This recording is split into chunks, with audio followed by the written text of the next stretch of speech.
आहे हा सर्वसामान्य कार्यकर्त्यांचा पक्ष आहे आणि हिंदू हृदय सम्राट बाळासाहेब, धर्मवीर आनंदीगे साहेब या सर्वांनी सर्वसामान्य कार्यकर्त्यांना मोठं केलं आणि तोच विचार घेऊन आम्ही पुढे चाललोय आणि त्यामुळे डॉक्टर ज्योतिताई वाघमारे या लाडक्या बहिणीला आम्ही लाडकी बहीण मुख्यमंत्री माझी लाडकी बहीण योजना आपण या राज्यात राबवली।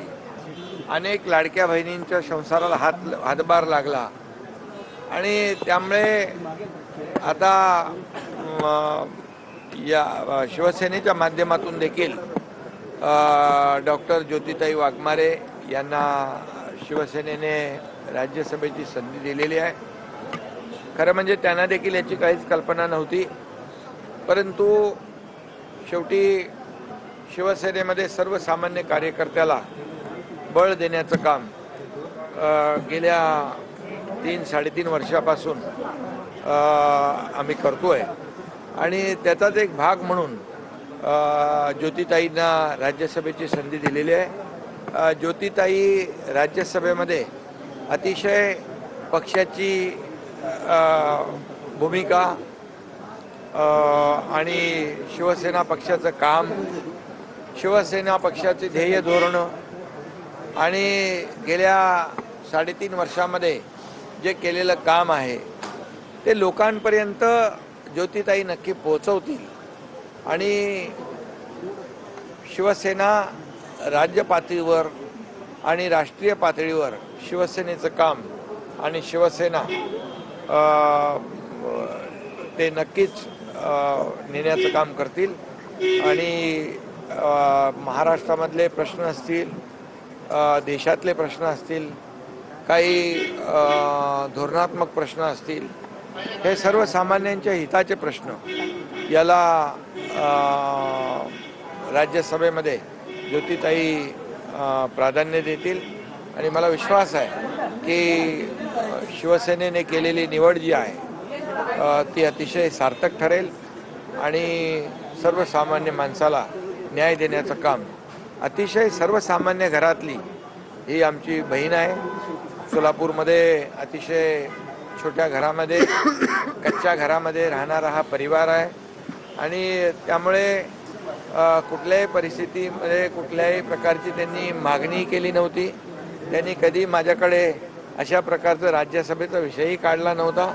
त्यांना देखील हा अनपेक्षित असा हा निर्णय आम्ही घेतलेला आहे आणि त्यांना देखील याची कल्पनाही नव्हती आणि त्यामुळे मला वाटतं की जो विश्वास आम्ही दाखवला आहे, शिवसेनेने दाखवला आहे, तो विश्वास सार्थ करून ज्योतिताई दाखवतील। तुम्ही जर मॅच खेळला असता राज्यसभेचा निर्णय काय असते, कारण बऱ्याच चर्चा होत्या की काही वेगळा निर्णय या ठिकाणी तुम्ही घेऊ शकता? खरं म्हणजे आम्ही मॅच खेळायला उतरतो ते जिंकायसाठी आणि ही मॅच खेळली असती तर नक्कीच जिंकलो असतो, परंतु आदरणीय शरद पवार साहेबांकडून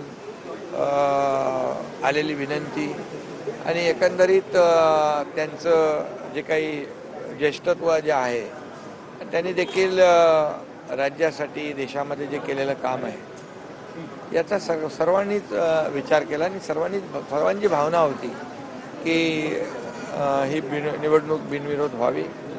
परंतु या ठिकाणी मी आपल्याला सांगू इच्छितो, लोकमान्य टिळकांचे बंधू डॉक्टर रोहित टिळक यांच्या बाबतीत देखील आम्ही विचार केला होता आणि त्यांचं देखील चांगलं काम आहे। अनेक संस्था त्यांच्या लोकमान्य टिळकांच्या नावाच्या आहेत, युनिव्हर्सिटी आहे, खूप मोठ्या संस्था, अनेक संस्थांवर त्या अध्यक्ष आहेत आणि त्यांचं देखील सामाजिक काम लक्षात घेऊन आम्ही त्यांच्याबद्दल देखील नक्कीच शिवसेनेने विचार केला होता।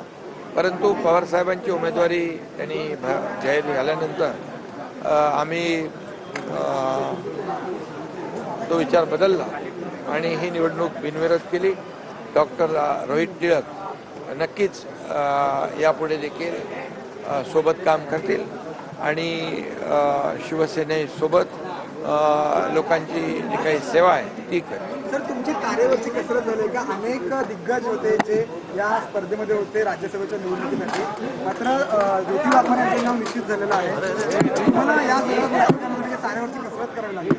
नाही बघा, एक लोकांमध्ये कार्यकर्त्यांमध्ये एक चांगला संदेश गेलेला आहे का, मेसेज गेलेला आहे की चांगलं काम केलं, आपण पक्षासाठी काम केलं, पक्षाच्या ध्येय धोरणांसाठी काम केलं आणि समाजासाठी काम केलं, प्रामाणिकपणे कष्ट घेतले तर नक्कीच पक्ष विचार करत असतो.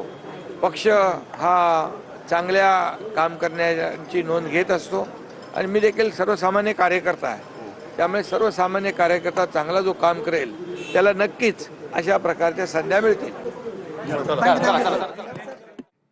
तर राज्यसभेची निवडणूक बिनविरोध व्हावी ही सर्वांचीच भावना होती असं उपमुख्यमंत्री एकनाथ शिंदे यांनी म्हटलं. पवारांची विनंती सर्वांच्या म्हणण्यानुसार निवडणूक बिनविरोध केल्याचं त्यांनी म्हटलं.